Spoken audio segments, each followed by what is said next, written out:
하나님 말씀을 한 절 보겠습니다. 이제 화면도 전환해 주시고요. 누가복음 21장 24절 한 절만 보겠습니다.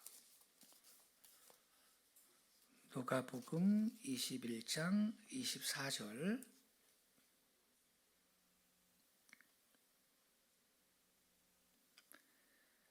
우리 다 같이 한 절만 같이 읽겠습니다. 시작. 그들이 칼날에 죽임을 당하며 모든 이방에 사로잡혀 가겠고 예루살렘은 이방인의 때가 차기까지 이방인들에게 밟히리라. 아멘. 눌러져 있는데요. 눌러야 돼요? 네, 감사합니다.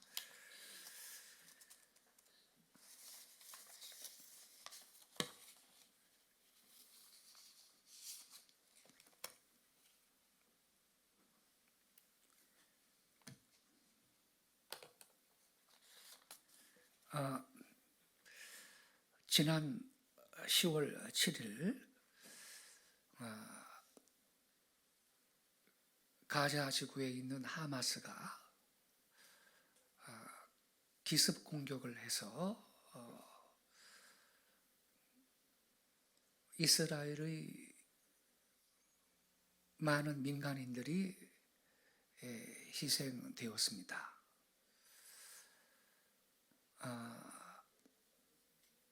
그건 전쟁이 아닙니다. 테러였습니다. 대피소로 들어가서 수십 명이 쭈그리고 앉아 있는데 수류탄을 집어 던져서 몰살을 하게 만들고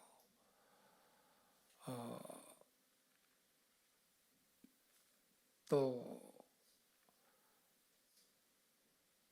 영유아 아이들까지 죽임을 당했습니다.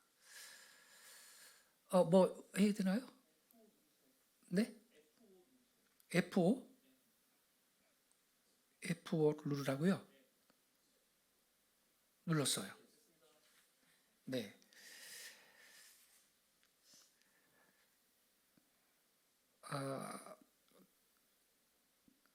그래서 이스라엘은 하마스를 상대로 전쟁을 선포를 하고 보복 공격에 들어갔고 양측의 희생자가 증가하고 있고 5차 중동 전쟁으로 비화하는 게 아니냐 우려를 하고 있습니다. 이렇게 중동의 전쟁의 먹구름이 드리워지고 있는데 이에 맞춰서 뉴스를 보면 또 여러 매체에 소위 중동 전문가들 그리고 국제 정치학의 박사님들 이런 분들이 나와서 논평을 하고 있습니다. 이 상황을 이해하는데 도움은 되는데 본질적인 문제는 답을 못 줍니다. 그분들은. 왜냐하면 이스라엘 문제는요 성경을 알아야 되는 겁니다. 그래서 성경을 중심으로 이스라엘 하마스 전쟁 어떻게 봐야 할까 이러한 제목 아래 말씀을 드리겠습니다. 기록문화연구소에 제가 지난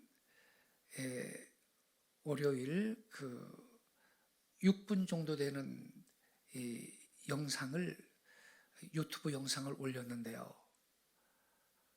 지금까지 7,300명이 시청을 했어요. 집에서 휴대폰으로 긴급하게 만들어서 기록문화연구소에 보냈습니다. 그건 6분짜리고요. 오늘 이 시간 좀 자세하게 이 이스라엘 하마스 전쟁을 우리는 어떻게 봐야 되는지 같이 살펴보고 기도하는 시간을 갖도록 하겠습니다. 여러분 지도를 보세요. 이스라엘 남쪽 해안 지역에 가자 지구가 보이죠. 점선으로 되어 있습니다. 여기를 하마스가 지배하고 있습니다. 이번에 문제를 일으킨 무장 정파죠. 오른쪽 점선, 좀 영토가 넓죠. 여기는 서한지구입니다. 왜 서한지구냐면 오른쪽 이스라엘 지도 맨 끝에 갈릴리 호수 보이죠. 그리고 그 갈릴리 호수에서부터 남쪽으로 요르단 강이 흘러내려오거든요. 저 사해 쪽까지요. 그래서 요르단 강 서쪽에 있다. 그래서 웨스트뱅크 서한지구라고 하는데 여기에도 팔레스타인인들이 자치정부를 갖고 생활하고 있습니다. 그런데 이 서한지구는요, 피엘로 아라파트가 의장이었던 피엘로를 계승해서 아바스라는 사람이 자치정부의 수장으로 통치를 하는데 이 서한지구 이 팔레스타인인들은 공격적이진 않습니다. 이 사람들은 두 국가 해법, two states solution, 이 두 국가 해법을 이 사람들은 요구하는 사람들이에요. 그러니까 팔레스타인 국가도 여기에 인정을 해달라, 이러한 생각을 갖고 있어요.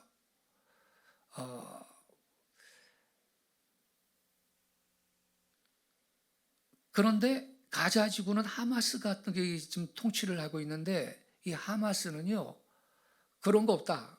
이스라엘은 지도에서 사라져야 되는 거다. 유대인들은 몰살돼야 된다. 이런 생각이에요. 그리고 테러를 감행을 하고, 오죽하면요, 여러분, 이 가자지구 맨 밑에 쪽은 이집트하고 연결이 되어 있지 않습니까? 이집트도 문을 안 열어줘요. 이슬람 형제 국가 아닙니까? 알라시 믿는 이슬람 형제 국가면, 형제들이라고 생각한다면 통로 있거든요. 절대 이집트가 안 열어줍니다. 왜냐하면 하마스가 이집트 땅으로 들어오면요, 이란 짱 날 것 같거든. 이란은 여러분 신종 국가입니다. 종교 지도자가 최고 권력을 갖고 있는 거예요. 그러니까 이 가자 지구에 통치하는 하마스는 이슬람 원리주의자들인데 이슬람 국가를 건설을 하기를 원하는 거예요. 그런데요, 이 2006년도에 이 서한지구 사람하고 가자지구 사람하고 이 팔레스타인 총선이 있었거든요. 2006년도에. 근데 어떻게 무장정파 하마스가 승리를 하고 이 서한지구는 파타당이라고 하는데 거기가 패배하고 맙니다. 그래서 권력을 빼앗기게 되는데 파타당이 불복을 하면서 둘이 또 쌈질을 했어요. 그래가지고 이 사우디하고 이 이집트가 중재를 해가지고 말렸다고요. 그리고 내가 그냥 우리는 해산한다. 그리고 저 서한지구 파타당이 말이죠. 그래가지고 지금 가자지구하고 서한지구는 같은 팔레스타인인데 왼수처럼 지금 지내고 있습니다. 그런데 이 2006년도에 팔레스타인 총선에 이 하마스가 그 승리를 하면서 가자 지구를 차지하거든요, 하마스가. 근데 말씀드렸다시피 하마스는 이슬람 근본주의자들이에요. 예, 이슬람 국가를 건설해야 되고 이스라엘은 지도에서 없어져야 된다, 이런 사상을 갖고 있단 말이죠. 그래서 저 가자 지구에도요, 유대인들 정착촌이 많지는 않지만 있었는데 다 철수시켜버립니다. 이스라엘이 철수시켜버리고 봉쇄를 그때 시작을 하게 된 거예요. 뭐 담벼락을 뭐 옛날부터 담벼락 세운 게 아니고요. 왜냐하면 하마스가 그 차지하면서 저기가 말이죠, 테러리스트들의 거점이 돼버린 거예요. 만약에 그거 담벼락 안 세우고 장벽 안 세우고요, 그 봉쇄 안 했으면 수도 없이 테러에 시달렸을 것입니다. 예. 근데 있죠, 여러분, 이 팔레스타인, 이거 블레셋이라는 그 말이거든요. 그 애굽에서 탈출한 이 이스라엘 백성이 이제 가나안 땅에 들어가잖아요. 근데 그 땅에 에게해를 통해서 들어온 그 사람들도 이주민입니다. 에게해를 통해서 들어온 사람들이 있었는데 그 자들이 블레셋 사람들이에요. 본거지가 어디냐? 오늘날 저 가자예요, 가자. 근데 여러분, 삼손을 죽음으로 내몬 델릴라라는 여성도 블레셋 사람입니다. 삼손이 최후의 죽음을 맞이한 땅이 바로 저 가자입니다. 가자에서 죽었습니다. 삼손이 눈 다 뽑히고. 사울 왕은 블레셋 사람하고 전쟁하다 전사했습니다. 다윗은 블레셋 장군 골리앗을 물맷돌로 때려 죽이고 이스라엘을 지킨 영웅이었습니다. 블레셋은 법궤를 뺏어갔던 족속입니다. 아주 이 이스라엘 사람들한테는 지긋지긋한 종족인 거예요, 블레셋이. 법궤도 뺏어갔던 최초의 종족이에요. 그런데 요 블레셋 사람들은요, 주전 4세기에 동방 원정에 나선 알렉산더 대왕한테 저항하다가 패퇴한 뒤에 역사에서 사라져 버렸습니다. 그러니까 착각하면 안 됩니다. 오늘날의 저 팔레스타인 사람들은 블레셋 사람들의 후예가 아닙니다. 아무 상관이 없습니다. 그러면 저게 원래 가나안 땅인데 팔레스타인이라는 이름을 붙인 사람이 누구냐? 주후 2세기의 로마 황제 하드리안, 라틴어 발음으로 하드리아누스 황제였습니다. 왜 그렇게 됐느냐? 주후 132년부터 135년에 유대인들이 반란을 일으켜요. 로마가 지배를 하는데. 그래서 아주 완전히 평전을 해버립니다. 그리고 그 징벌로 이미 AD 70년 예루살렘이 멸망할 때 유대인들이 세계 곳곳으로 다 많이 흩어졌는데, 거의 흩어졌는데, 그 남아있던 그 주변의 유대인들까지 완전히 이스라엘 땅에서 내쫓아 버립니다. 그리고 본격적으로 이제 유대인들이 전 세계에 흩어져서 디아스포라, 유랑민족으로 그렇게 긴 세기를 살아가게 되었던 것인데, 이 하드리나스 황제가 이 유대인들이 반란 일으켰는데 평정한 다음에 이제 유대인들을 고향에서 다 내쫓고, 이 사람이 땅 이름도 팔레스타인 이렇게 부르게 한 거예요. 의미가 뭐냐? 블레셋의 영토, 이런 뜻이에요. 블레셋의 땅. 왜 그랬을까요? 유대인들이 지긋지긋하거든, 이놈들이. 선민의식으로 로마의 통치에 항거하고 반란이 일으키고 암살도 하고 그래요. 이스라엘 로마 장군 암살도 하고. 그러니까 아주 넌덜머리가 나니까요, 완전히 내쫓은 다음에 유대인들이 가장 싫어하는 종족 명칭이 아까 뭐라 그랬죠? 블레셋. 그래가지고 블레셋의 땅이다, 이런 의미를 가진 팔레스타인으로 부르게 만든 거예요. 이것이 그 이스라엘 땅이 오늘날요 팔레스타인으로 불리게 된 이유입니다. 여기 좀 지워줬는데, 네.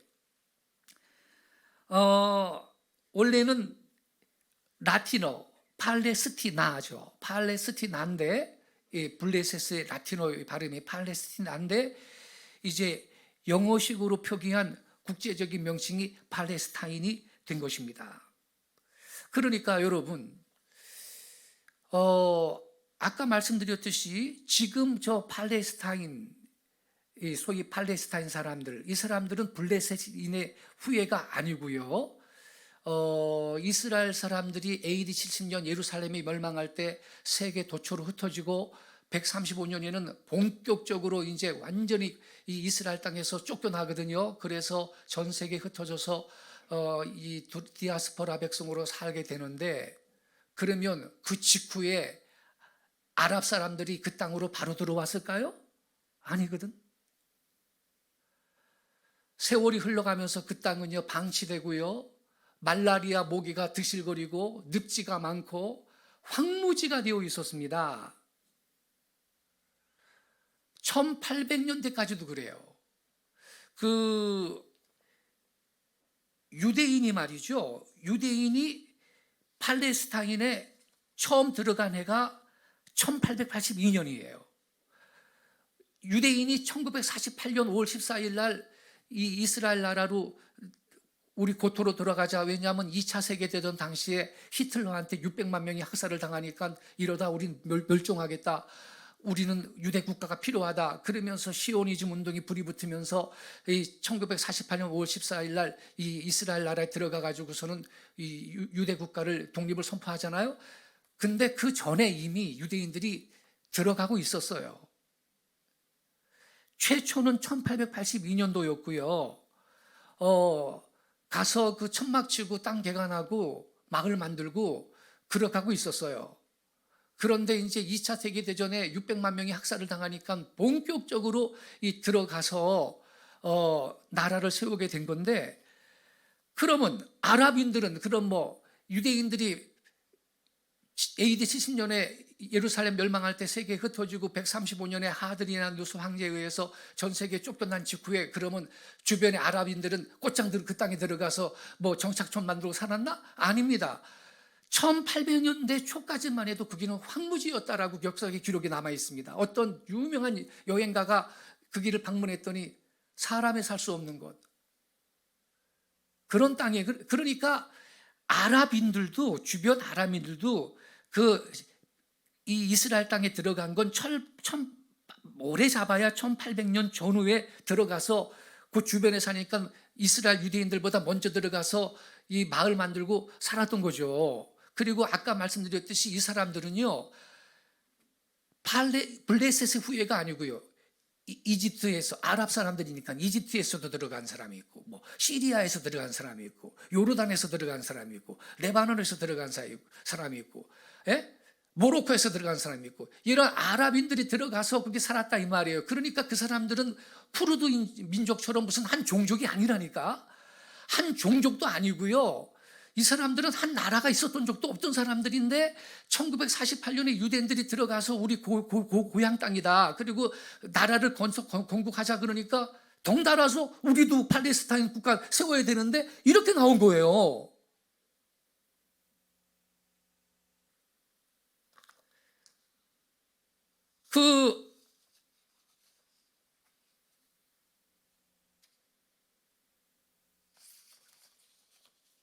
아까 그랬죠. 그 유대인들이 이 1882년에 최초로 들어가기 시작했다고.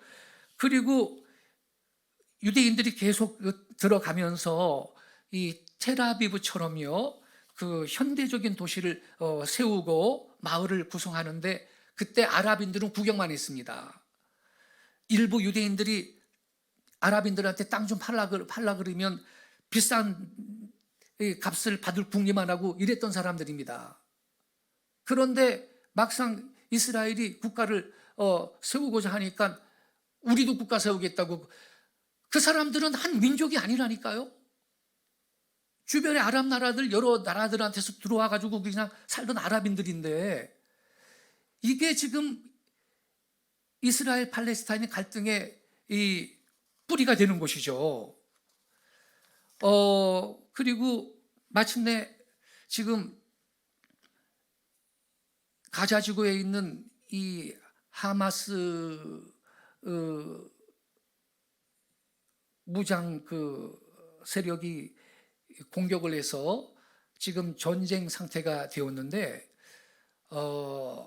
사람들이 우려합니다. 이 중동 전쟁이 이스라엘이 1948년 5월 14일 나라를 건국하고 나서 그 다음에 1949년에 이 유대인 놈들이 여기 나라 세웠네, 이거 쫓아내야지. 그래가지고 이집트, 사우디 주변의 아랍 나라들이 총 연합을 해가지고 1949년에 1차 중동 전쟁이 일어났는데, 이스라엘 인구 그때 말이죠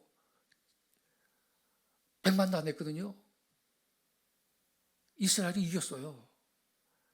1956년에 전쟁 또 일어났어요. 그때도 또 이겼어요. 1967년에 3차 중동 전쟁이 일어났어요. 그때 또 이겼어요. 1973년에 4차 중동 전쟁이 일어났어요. 또 이겼어요.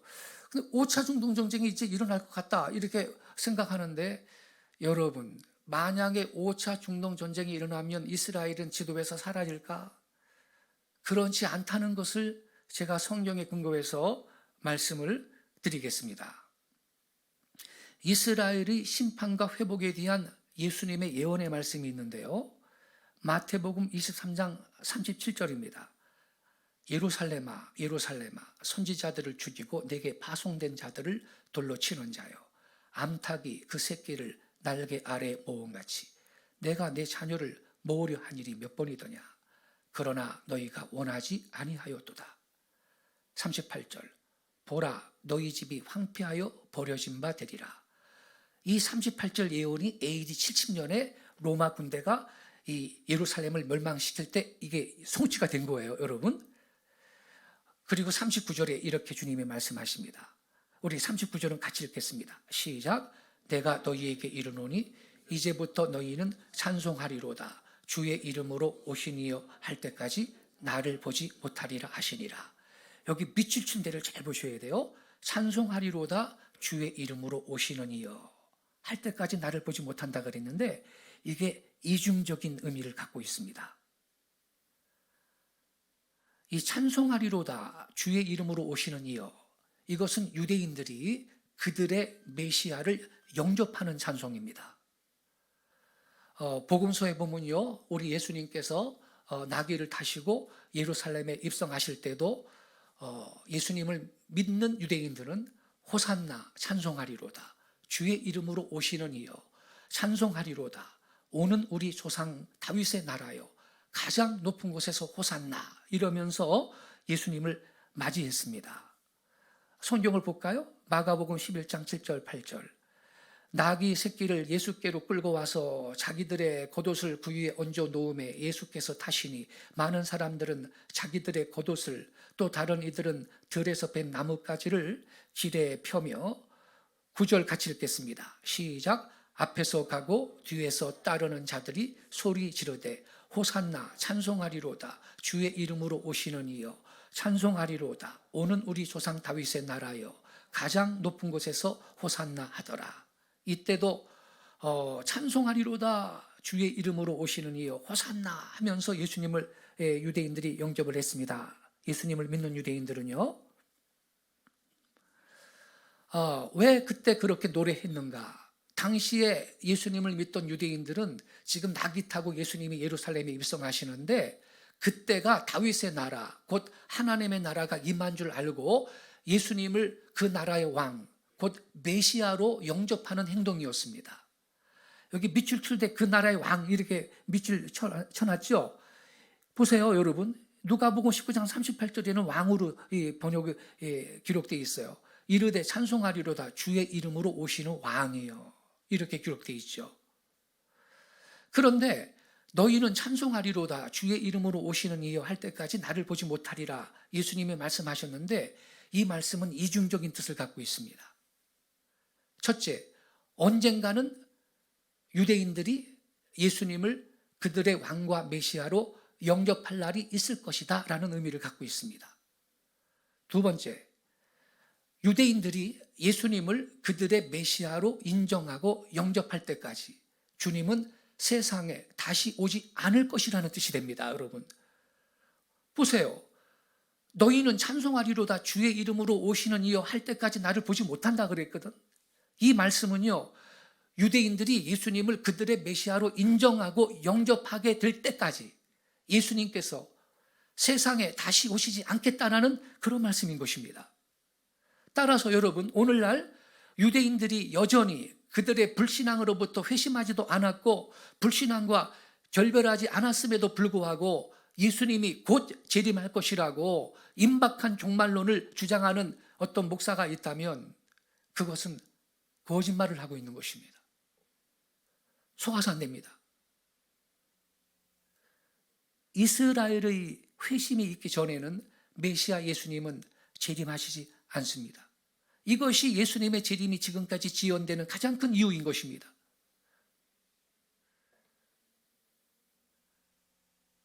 우리가 읽은 이 마태복음 23장 37절부터 39절은요, 우리 예수님께서 예루살렘이 멸망할 걸 예언한 거거든요. 예루살렘아 예루살렘아 선지자들을 죽이고 내게 파송된 자들을 돌로 치는 자여, 암탉이 그 새끼를 날개 아래 모음같이 내가 내 자녀를 모으려 한 일이 몇 번이더냐. 그러나 너희가 원하지 아니하였도다. 38절 파란 글씨로 표시해라 했지요. 보라 너희 집이 황폐하여 버려진 바 되리라. 이것이 예루살렘 멸망을 예언하신 거예요. 언제? 예수님이 십자가에 달려 돌아가신 지 40년도 안 된 AD 70년 이루어져요.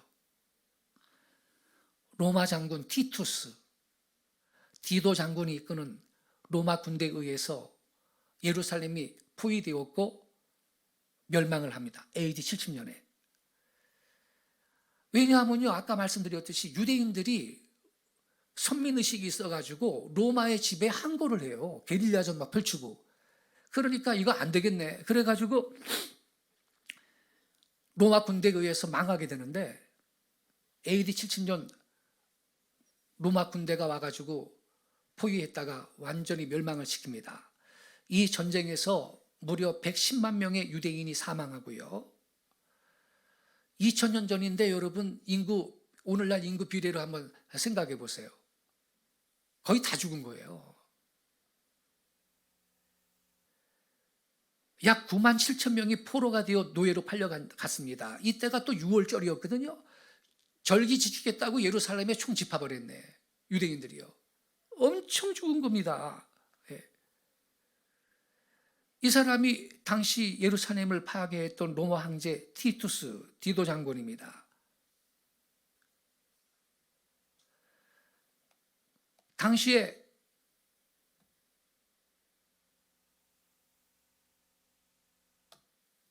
로마 장군 디도는요, 예루살렘을 침공해서 도성을요 먼저 토성으로 완전히 가둬버립니다.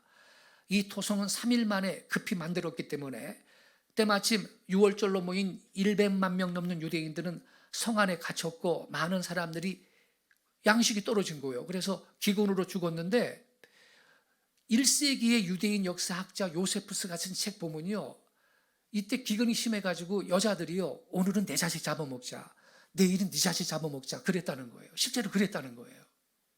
비극이죠. 그리고 살아남은 자들은 결국 함락이 되는데 110만 명이 죽고 살아남은 자들은 이제 포로로 끌려갑니다. 불과 칼에 죽임당하고 살아남은 자들이 포로로 끌려가는데 에집트로 많이 끌려가고요, 로마로도 끌려가고요, 노예시장으로 많이 팔려갔는데 너무 헐값이라 나를 좀 사가주세요, 그 정도로 말을 해야 할 정도였다는 거예요.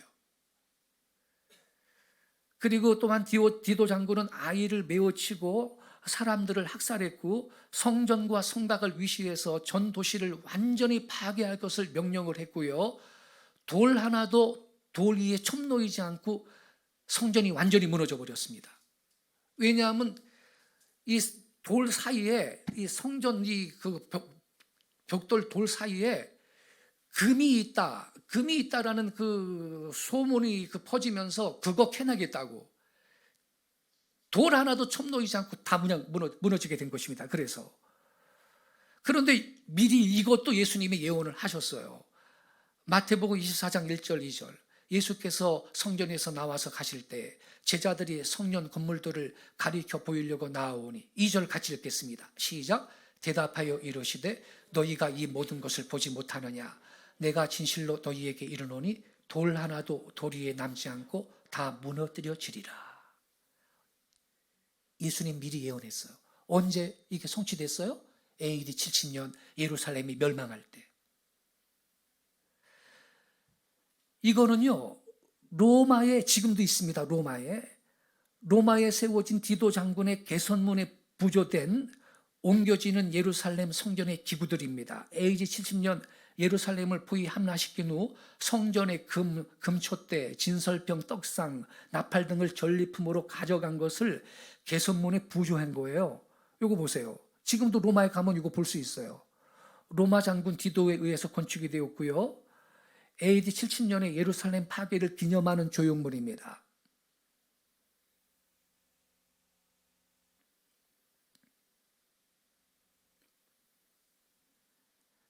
디도 장군의 개선문에 부조된 옮겨지는 예루살렘 성전의 기구들입니다. 그런데 여러분, 이게 좀 통곡의 벽이거든요. 예루살렘에서 유대인들이 찾아가서 기도를 드리는 이른바 통곡의 벽인데, 당시에 로마 군인들이 기념으로 남겨둔 예루살렘 성의 서쪽 벽 일부예요. 이게 이 사진입니다. 여기에서 유대인들이 자기들의 그 쓰라린 그 역사를 기억하면서 여기 가서 머리를 흔들면서 유대인들이 늘 나라를 위해서 기도합니다. 이게 그 통곡의 벽이에요. 통곡의 벽 바로 위에 그 이슬람 사원이 있습니다. 당시에 말이죠, 그 살아남은 유대인들이 이 포로로 끌려갔다 그랬죠. 로마로 끌려간 그 유대인들은요, 좀 덩치 괜찮고 그러면요, 검투사가 됩니다. 검투사를 시키는 거예요. 그래가지고 로마 귀족들이 원형극장에서 깃털 부채를 붙이면서 희희닥거리고 웃는 가운데 지들끼리, 동족끼리 검투사가 되어서 찌르고 말이죠. 이러면서 피를 흘리고 죽어갔습니다. 왜 이렇게 됐습니까? 빌라도가 예수님이 죄가 없어 보니까 아내도 내가 꿈꿨는데 저 젊은이한테 당신은 아무 해를 끼치면 안 돼. 내가 아주 힘든 꿈을 꿨어. 그 말까지 들었어요. 그런데 바깥에서 완악한 유대인들이 예수를 죽여라! 십자가에 못 박혀 죽여! 강도 바라바를 놔줘! 저 예수가 왕이라 그랬다. 근데 우리들한테 왕은 시저다. 이런 말까지 하면서 뭔 로마 황제 시저가 자기 왕이에요. 지금 이스라엘을 탄압하는데 이 정도로 말을 하면서 예수를 십자가에 못 박아 죽여라! 아우성을 쳤죠. 그러니까 빌라도가 세숫대에다가 손을 씻으면서 그래 나는 이 죄는 너희들이 당해라 그랬더니 그때 유대인들이 뭐라고 외쳤죠? 그 피를 우리와 우리 자손에게 돌릴지어다 그랬죠. 성경에 써 있어요. 하나님이 그거 다 들었어요. 그래서 AD 70년에 예루살렘이 멸망하고 유대인들이 그때부터 디아스포라가 되어서 1948년 5월 14일 나라를 세울 때까지 세계에 흩어져서 사는데 유럽에 러시아에 흩어져 살고 그러는데 세계는 이제 천주교 국가가 되는 거예요. 이제 천주교 국가가. 우리 동네 사는 저 유대인 놈들은 예수님을 죽인 하나님의 적이다. 더 크라이스트 킬러 이런 딱지를 붙여가지고 박해를 하는 거예요. 성지 예루살렘이 이슬람한테 정복당했다 그런다. 이거 성지 탈환하러 가자. 그래서 십자군 전쟁이 일어나잖아요. 그런데 교황이 뭐라 그런지 알아요? 저 성지를 지금 빼앗은 이슬람 놈들이 얼마나 나쁘냐. 그 놈들을 추방하기 위해서 우리가 지금 전쟁하러 그 원방까지 가야 되는데 우리 동네 사는 저 유대인 놈들은 더 나쁜 놈들 아니냐. 예수님을 죽였지 않았느냐. 이러면서 유대인 그 게토라 그러죠. 게토. 유대인 그 거주지를 따로 만들어 놨거든요. 황색별로 부착시키고 거기부터 휘쓸고 가는 거야. 십자군이. 그때 수많은 유대인 여자들이 강간을 당해가지고요. 아이를 낳았는데 이게 누구 아이인지 알 수가 없어, 당시에. 그래서 가계법이 바뀐 거예요. 오늘날은 유대인은 엄마가 유대인이면 유대인이 되는 거예요. 이렇게 된 거예요, 여러분.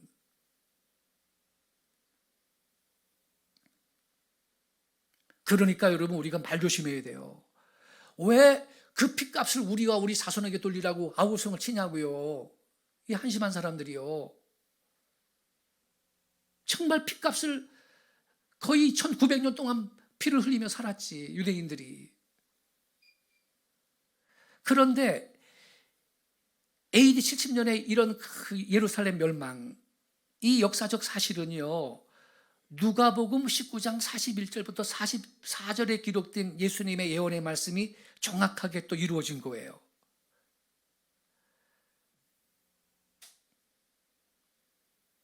(41절부터) (44절) 저랑 한 절씩 교독해요. 제가 41절 읽을게요.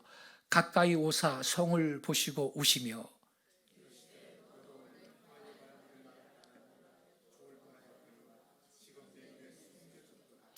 날이 이를지라 내 원수들이 토둔을 쌓고, 이거 봐요. 아까 그 로마 군대가 가둔다 그랬죠? 토둔으로 완전히 그 가뒀거든요. 이게 로마 군대를 말해요. 너를 둘러 사면으로 가두고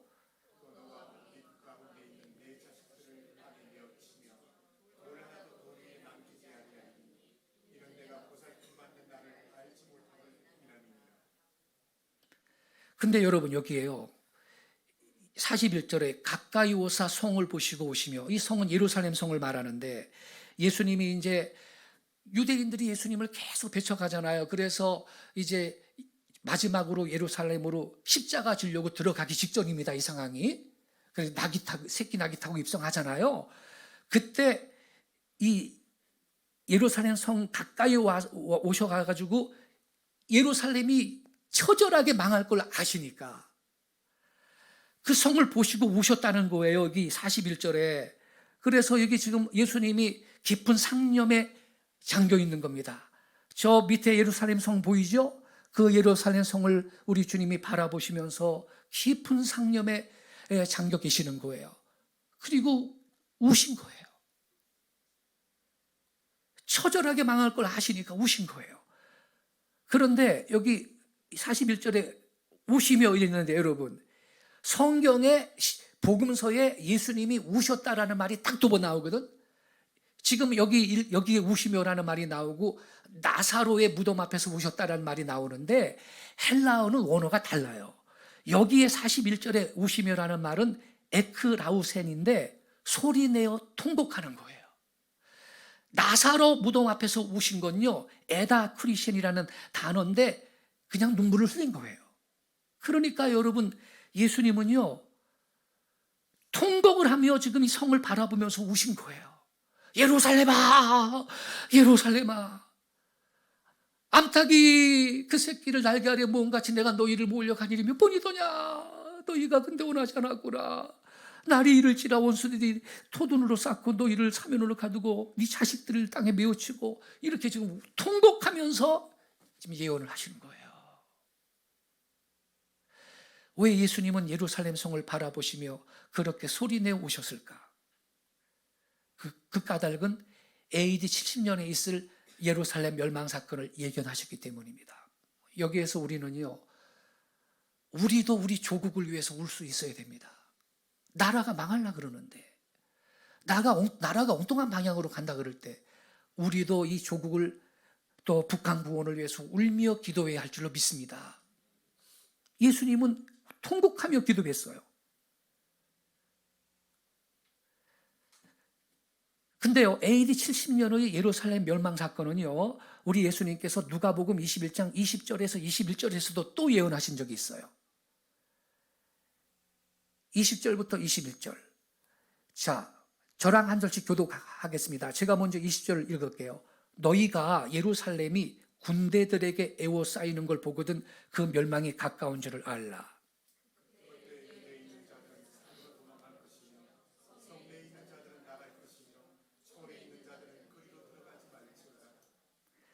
이 날들은 기록된 모든 것을 이루는 징벌의 날이니라.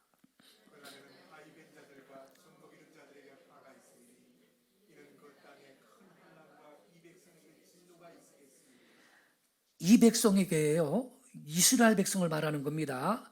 그리고 이는 그 땅에 원래는 그가 있습니다. 이 이스라엘 땅을 말하는 겁니다. 실제로 여러분, 아이의 잔들과 젖먹 이는 자들에게 화가 있다 그랬는데, 지금 여기 20절에 너희가 예루살렘이 군대들에게 에워싸이는 걸 보거든. 이게 로마 군대거든요. AD 77년에 디도 장군이 로마 군대 끌고 왔다 그랬죠. 그걸 예언하신 건데, 그때 여러분 여기 23절에 보면 아이벤 자들과 젖먹이는 자들에게 화가 있다 그랬는데, 실제로 그때나 지금이나 전쟁에 나면요, 아이들하고 여성들이 가장 큰 피해를 봅니다. 아이들이 어린애들이 도망이나 다닐 수가 있습니까?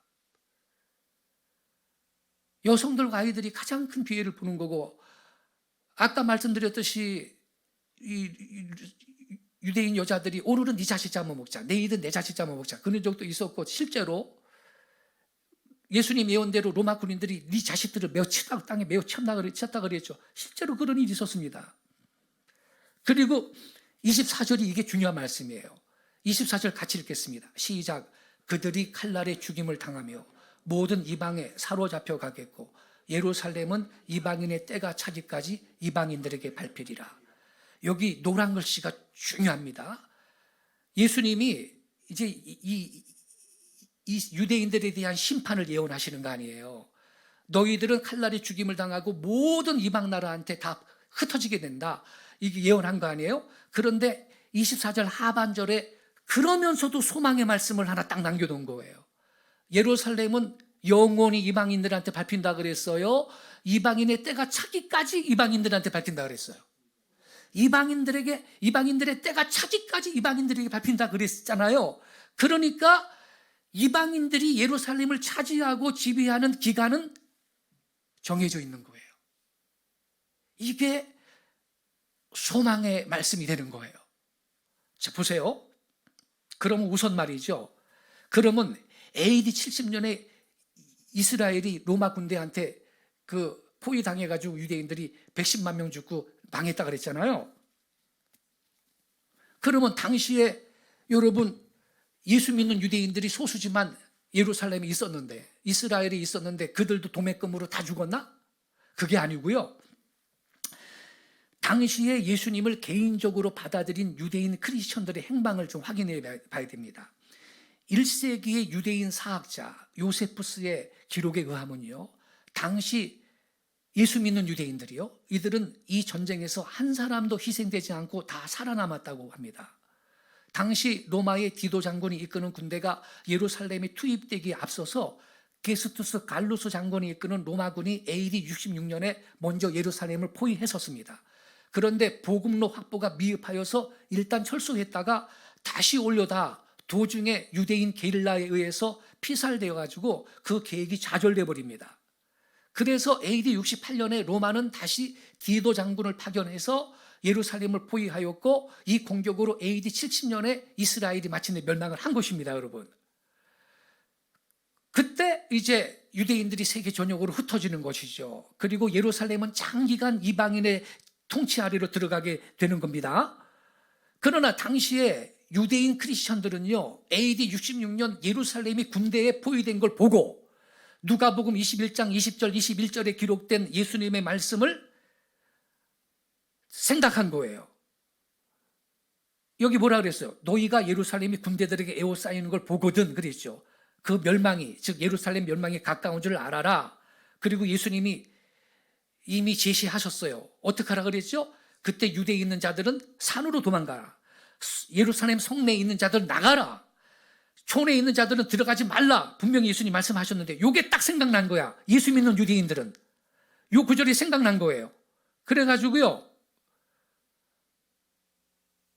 보세요. 너희가 예루살렘이 군대들에게 에워싸이는 것을 보거든 그 멸망이 가까운 줄 알라. 그때 유대에 있는 자들은 산으로 도망할 것이며 성내에 있는 자들은 나갈 것이며 촌에 있는 자들은 그리로 들어가지 말지어다. 예수님이 미리 얘기하셨잖아, 여러분.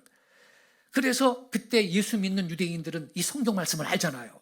그래가지고 이 갈루소 장군이 복음로 확보를 위해서 철수한 기회를 타서 모두 요단강을 건너 펠라라는 곳으로 피신을 했습니다.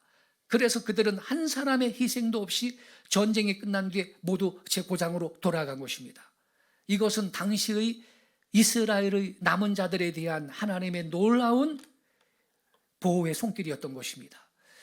그래서 여러분, 우리는 말씀을 알면 아는 거로 끝나면 안 되고 순종해야 돼요. 군대들이 지금 포위했는데 그러면 예수님 말씀 생각나면 나가라 그랬잖아. 나간 거예요. 그런데 안 나가고 여기 무슨 재산도 많고 비싼 가구도 있고 그런데 버텨보지 이러면 그건 죽는 거예요. 그러니까 오늘날 우리들도요, 하나님의 말씀은 지적 동의를 위해서 있는 게 아니고 말씀은 우리가 들었으면 때로는 내가 마음이 아프고 좀 힘들고 그래도 순종하며 사는 성도가 복 있는 성도인 줄로 믿습니다. 그리고요, 세월이 또 흘러요. 아까 말씀드렸죠. AD 135년에 유대인들이 반란 일으켜가지고 로마 황제 하드리안 황제에 의해서 완전히 추방이 됩니다. 다시는 그 땅에 들어오지 못하도록 금종령까지 내렸어요, 유대인들을. 그리고 예루살렘은 그 이름이 바뀌어서 아에리아 카피토리나로 불려지게 되었고, 아까 말씀드렸듯이 이 로마 황제가, 하드리안 황제가 넌더리 난다, 넌더리, 유대인 놈들 이거. 그래가지고선 유대인들이 가장 싫어하는 종족인 블레셋, 이 종족의 명칭을 따라가지고 팔레스티나, 그게 블레셋이거든요. 라틴어로 팔레스티나, 이렇게 지명을 아주 고쳐줘 버린 거예요. 그리고 이제 그 후에 유대인들이 이제 본격적으로 나라 없이 전 세계에 흩어져서 떠돌아다니는 긴 디아스포라의 생활에 돌입하게 된 것입니다. 그런데 누가복음 21장 24절에 주님이 이 이스라엘에 대한 심판을 예언하면서 한 줄기 소망이 되는 예언을 했다 그랬죠. 빨간 글씨 보세요. 예루살렘은 언제까지? 이방인의 때가 차기까지 이방인들에게 밟히리라 그랬거든. 여러분, 요 24절 말씀은요, 유대 민족이 장차 당하게 될 심판과 은총을 동시에 예언하신 겁니다.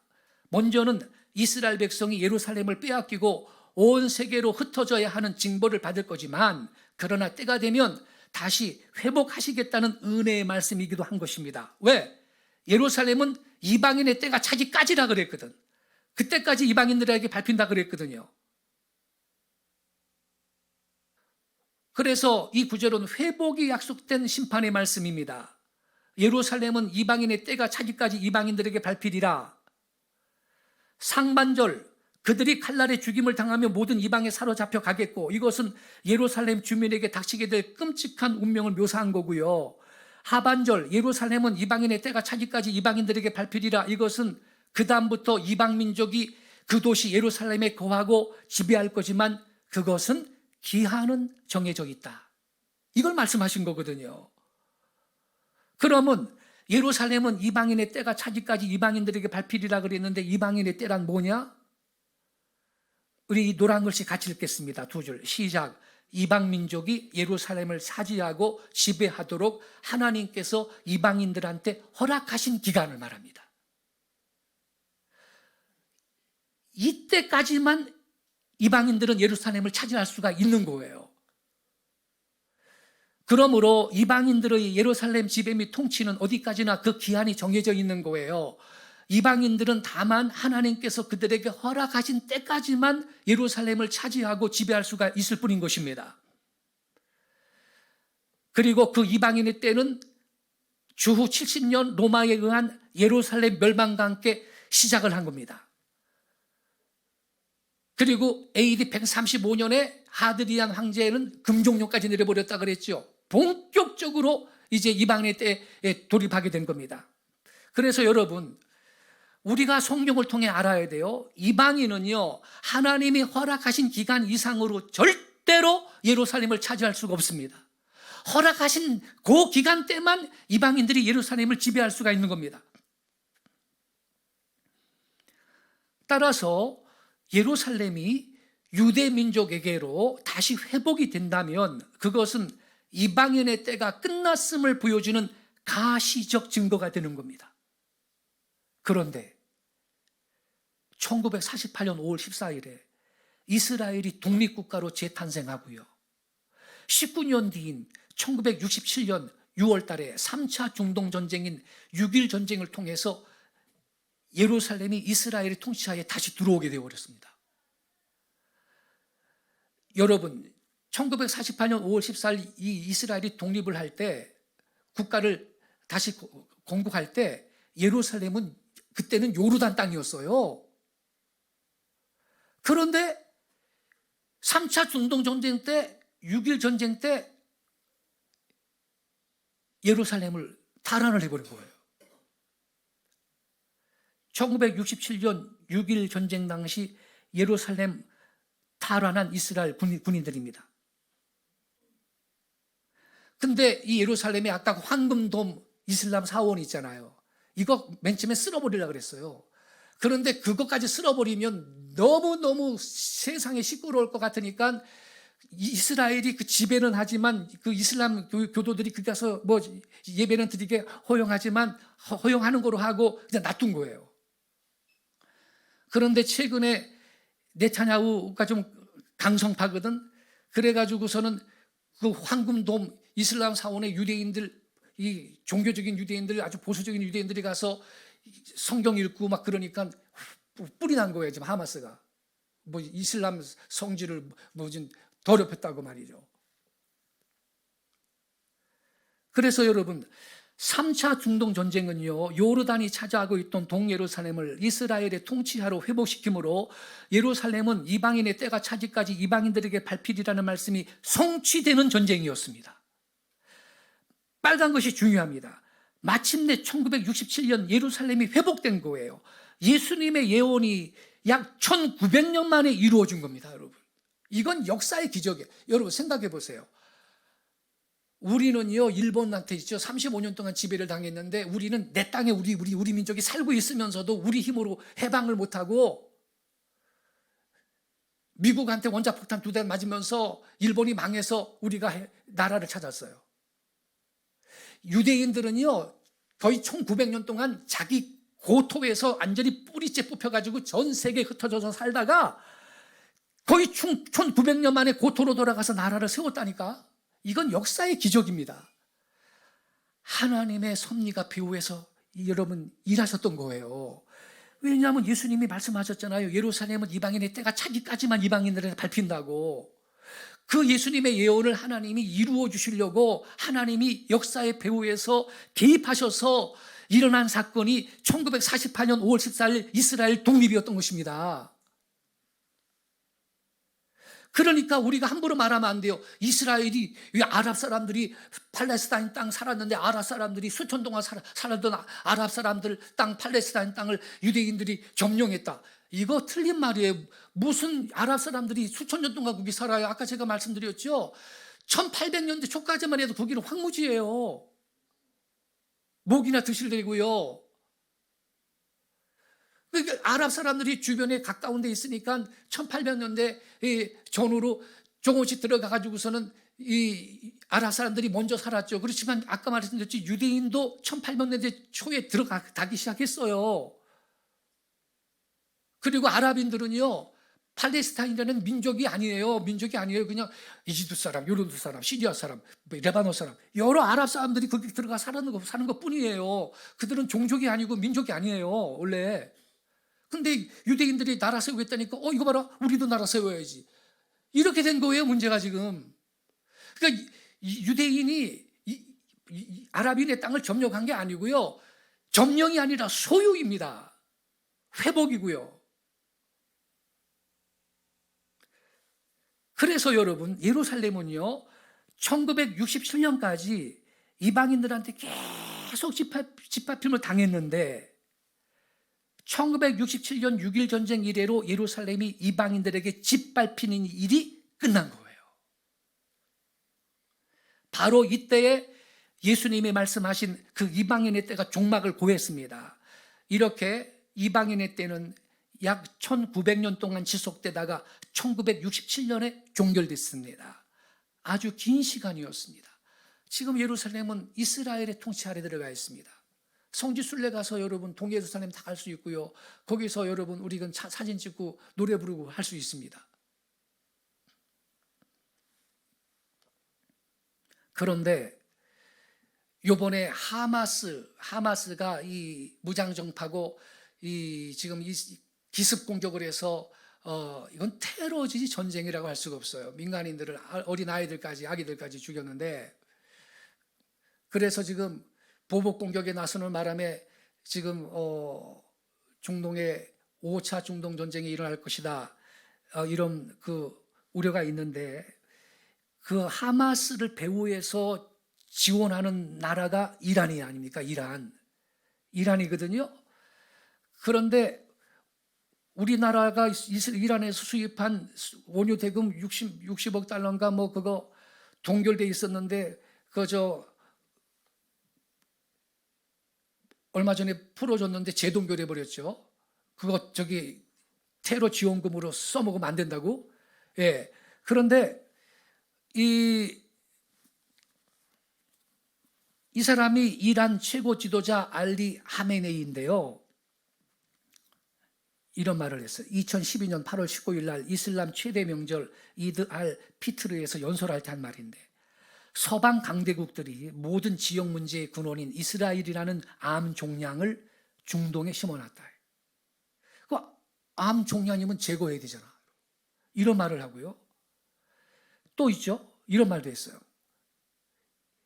2012년 2월 3일 금요 기도회 연설 중에 역시 이스라엘을 암으로 분류했는데, 이스라엘은 잘라내야만 하고 제거될 암 종양이다. 그리고 또 밑에 보세요. 노란 글씨. 이란은 누구든지 이스라엘이라는 암을 잘라내려는 자를 도울 것이다. 이런 말을. 그러니까 이 하마스의 배후에 이란이 있는 거고, 헤즈볼라 배후에도 이란이 있어요.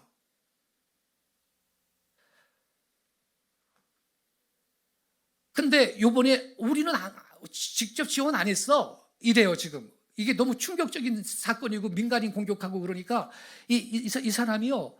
요번에 사건은 우리는 간섭 안 한 거야. 그런데 이거를 믿지 않습니다. 진짜 그 중동 문제 전문가들은 이미 계속해서 이 하마스를 지원하고 있었는데, 이란이.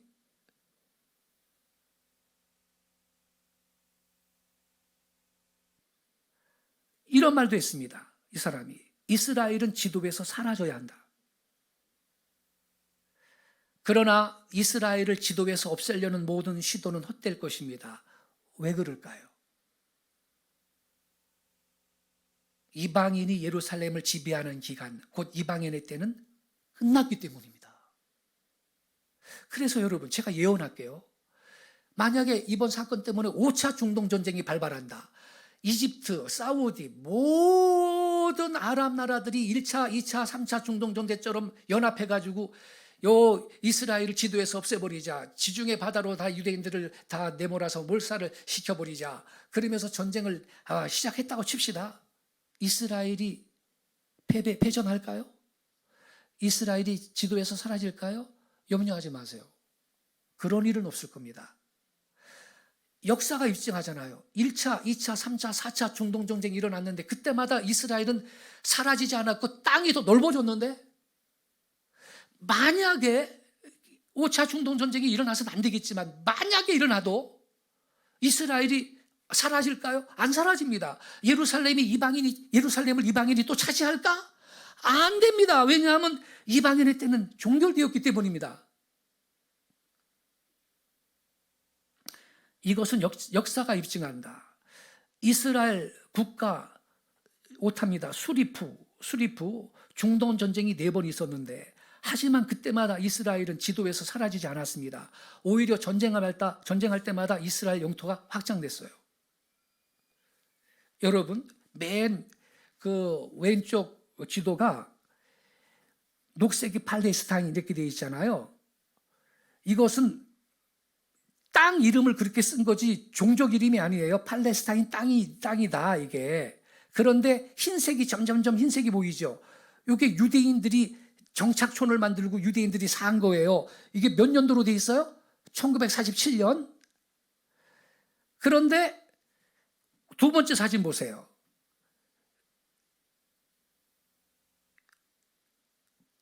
분할 계획이 발표됩니다. 유엔에 의해 가지고 1947년에 유대인들이 저기 맨 왼쪽 사진 보면 유대인들의 그 땅이 얼마 안 돼요. 여기. 이거 얼마 안 돼. 그런데 이 아랍인들이 여기 사는 아랍인들이 갈등이 생기고 자꾸 싸우려고 그러고 그러니까 유엔이 분할을 제안을 하죠. 그래서 두 번째 그림 보세요. 이스라엘은 흰색이 이스라엘 땅, 녹색은 너희 그 팔레스타인 아랍 사람들 땅 이렇게 해서 그 분할하자 유엔이 제안을 해요. 그러니까 아랍 사람들 입장에서는 유대인들 땅이 더 커졌죠. 그러니까 우리 싫어 안 할래. 유대인들은 600만 명 지금 학살당하고 들어왔는데 이 정도라도 땡큐지. 우리는 분할을 수용하겠습니다. 그랬어요. 유대인들은. 근데 아랍이 싫대. 그래가지고 어쩔 수 없이 1948년 5월 14일 날 이스라엘이 국가를 그냥 수립을 선포를 해버려요. 독립을 선포해버려. 그러니까 이거 봐라. 유대인 놈들이 그 나라 세웠다. 그래가지고 그 다음에 1949년에 1차 중동전쟁이 벌어지는데 온 아랍 나라들이 똘똘 뭉쳐가지고 쳐들어갔어요. 이거는요, 인간의 힘으로는 되는 전쟁이 아닙니다. 병력도 인구수도 무기도 다 이스라엘은 그냥 죽는 거예요. 근데 이겨요, 그거를. 이스라엘이 이겨요. 그게 그래서 1949년 1차 중동전쟁을 이스라엘은 독립전쟁이라고 부릅니다. 그리고 1956년에 2차 중동전쟁이 일어나고 1967년에 예루살렘을 탈환했던 3차 중동전쟁이 일어났습니다. 그러면서 하얀 색깔 보세요. 이스라엘 땅이 더 넓어지는 거야. 이스라엘 땅이 더 넓어지고요. 이 3차 중동전쟁 1967년에는요. 아까 말씀드렸듯이 동예루살렘 그거는 요르단 땅이었는데 예루살렘도 회복을 해버려. 북쪽에 골란고원도 다 뺏어버려. 골란고원도. 그거 시리아 땅이었는데. 그리고 현재 사진은 오른쪽 보세요. 오른쪽에 이게 이스라엘 영토가 이만큼 넓어졌는데 지금 그 가운데에 점점점 하얀색 점점점 있는 거는 지금 그 요르단강 서안 지구거든요. 거기에 그 유대인들 정착촌이 있는 거예요. 그거 점점점점 하얀색이 있는 거예요. 그리고 왼쪽에 바닷가에 거기가 가자 지구고요. 그러니까 여러분 만약에 5차 중동 전쟁이 저는 안 일어날 거라 보지만 일어나도 이스라엘은 지도에서 사라지지 않고 오히려 영토가 확장되는 계기가 될 겁니다. 주 70년 로마에 의한 예루살렘 멸망은 이방인의 때가 시작되는 출발점이었습니다. 그 이방인의 때는 1948년 이스라엘 독립과 1967년 예루살렘 탈환으로 종지부를 찍은 거예요. AD 70년에서 1948년 5월 14일 이스라엘 국가 재건 및 1967년의 예루살렘 탈환까지 예루살렘은 실제로 이방인들의 지배하에 있었죠. 그런데 예수님은 회복이 될 걸 예언했잖아요. 예루살렘은 이방인의 때가 차지까지 이방인한테 밟힌다고. 그게 이루어진 거예요. 1967년에. 성경에는 이스라엘이 회복될 것과 그들이 장차 하나님께로 돌아올 것이 예언되어 있습니다. 실제로 이스라엘은 1948년 5월 달에 나라를 회복했고 이제는 그들이 하나님께로 돌아오는 일만 남았습니다. 예수 그리스도 안에서 하나님께로 돌아오는 일만 남았는데 이거를 영적 알리야라 그럽니다. 유대인들이 육체적으로 고국으로 돌아가는 것은 그것은 그냥 알리야라 그럽니다. 성경에 써 있잖아요. 우리 로마서 11장 25절 26절 같이 읽겠습니다. 시작. 형제들아 너희가 스스로 지혜 있다면서 이 신비를 너희가 모르기를 내가 원하지 아니하노니 이 신비는 이방인의 충만한 수가 들어오기까지 이스라엘의 더러는 우둔하게 된 것이라. 그리하여 온 이스라엘이 어떻게 된다고요? 구원을 얻으리라. 이건 신비예요. 신비. 유대인들은 이방인의 충만한 수가 들어오기까지, 이방인들이 충만하게 구원받을 그때까지 영적으로 우둔해져 있다는 거야. 그래서 예수님이 자기들의 메시아인 줄 몰라. 지금도 몰라요. 유대인들이. 소수만 알아. 예수님을 민족적으로 거부하고 있고요. 유대인들은, 이스라엘은 국가가 법으로 정해놨습니다. 전도 못하게 해놨습니다. 그렇지만 이방인의 충만한 수가 차면 26절에 온 이스라엘이 구원을 얻으리라. 이스라엘이 이제 영적으로도 구원 회복될 날이 오는 걸 믿으시기 바랍니다. 그래서 영국의 저명한 신약 신학자 F.F. 브루스 박사가 로마서 주석에 산 말이에요. 파란 글씨 보세요. 우리 같이 읽겠습니다. 시작. 이방 세계의 대규모적 회심 다음에는 이스라엘의 대규모적 회심이 따라올 거다. 이렇게 설명했어요. 로마서 11장 25절 26절을 이렇게 해석을 했어요. F.F. 브루스가. 그리고 또 그 밑에 보면요. 이방인인 플레로마 충만한 수가 들어온 다음엔 유대인의 충만한 수가 또 예수님 안에서 하나님 앞에 들어올 것이다. 이렇게 이분이 설명했어요. 그래서 이제 여러분 남은 거는요. 유대인들이 구원받는 거예요. 지난 18세기 동안 세계 100여 개 나라에 흩어져 살고 있었던 유대인들이 고토로 돌아와서 이스라엘 국가를 재건했습니다. 이것은요 2000년 전 예수님께서 약속하신 예언의 말씀이 성취되도록 하나님께서 특별히 개입하여서 이루신 섭리의 역사인 것입니다, 여러분. 그래서 우리는요 이스라엘의 독립과 예루살렘 회복이 단순히 유대 민족을 위한 정치적 성취만이 아니라 하나님께서 계획하신 종말을 향한 성경 예언들의 성취라는 점을 인식할 수 있기 바랍니다. 근데 여러분, 이거는요, 중동 문제 전문가가 TV 뉴스에 나와서 이런 말 합니까? 이게 본질이거든? 그들은 이걸 정치학 박사님이 요즘에 지금 뉴스에 나와가지고, 지금 중동 전쟁이 또 일어나게 될 거다, 이런 얘기 막 논평하는데, 그 사람들이 이걸 아냐고요. 그러니까 일부 사람들 하는 말 보면 말도 안 되는 소리 하는 거예요. 엊그저께 정치학 박사 나와서 하는 걸 보니까 수천 년 동안 아랍인들이, 팔레스타인들이 거기에 살았는데 유대인들이 1948년에 들어와가지고 뺏었다고. 그건 거짓말이에요. 그렇지 않아요, 여러분. 제가 설명 다 했죠. 정치학 박사라는 사람이 그런 말을 하더라고. 우리는 본질을 알아야 되는 겁니다. 그리고 여러분, 이거 다 내려놓고도 한번 따져봅시다. 이슬람, 알라를 믿는 이슬람 국가들, 아랍인들이 뭐 우리한테 잘해주는 게 있다고. 아랍인들은요, 유대인하고 기독교인들은 죽여야 될 적이에요. 뭐하고 이쁘다고. 하버드 대학생들이 35개 무슨 동아리들이 말이죠. 하마스가 전쟁을 지금 테러를 벌인 그 다음날 바로 우리는 팔레스타인을 지지한다. 이랬잖아. 나는 그렇게 마음이 삐뚤어져서야 되겠나.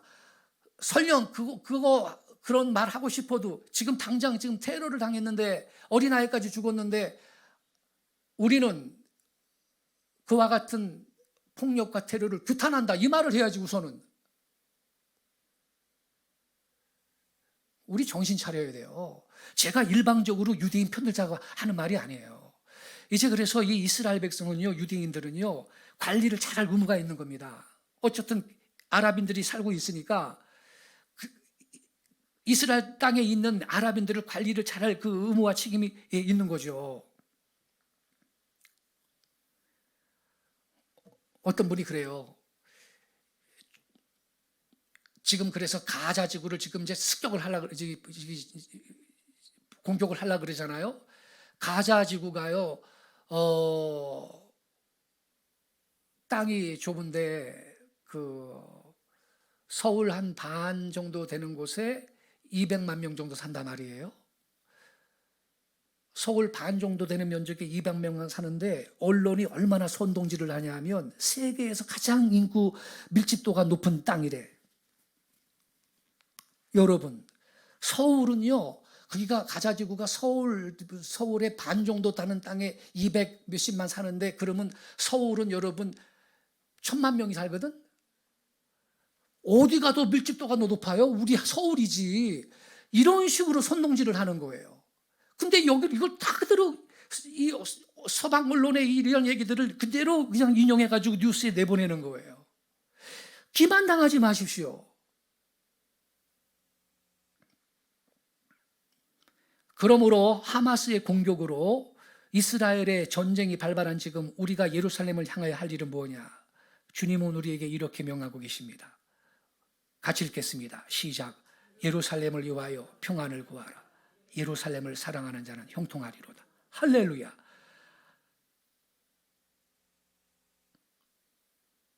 이번에는요, 또 예루살렘만 말하면 편파적이다 그럴까봐 내가 요거 하나 더 넣어놨어요. 오른쪽에 까만 글씨 같이 읽읍시다. 시작. 이스라엘과 팔레스타인의 평화를 위하여 기도합시다. 할렐루야. 기도해야 돼요. 이건 답이요, 하나님께 있어요. 예. 이건 답이 하나님께 있기 때문에 우리는 기도해야 됩니다. 기도해서 이스라엘과 팔레스타인 안에 평화가 정착될 수 있도록 우리 하나님을 신뢰하고 기도해야 될 줄로 믿습니다. 할렐루야. 우리 예배팀 나와주세요. 요 성경 구절 그대로 손혜서 목사님이 우리 3분박 가락 국악으로 찬양을 만든 거 있거든요. 우리 함께 부르고 기도하고 마치도록 하겠습니다.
평안이 있고 내 궁중에는 형통함이 있을지어다.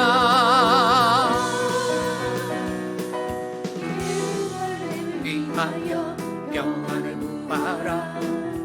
예루살렘을 사랑한 자는 형통하리로다. 형통하리로다. 성 안에는 평안이 있고 내 궁중에는 형통함이 있을지어다.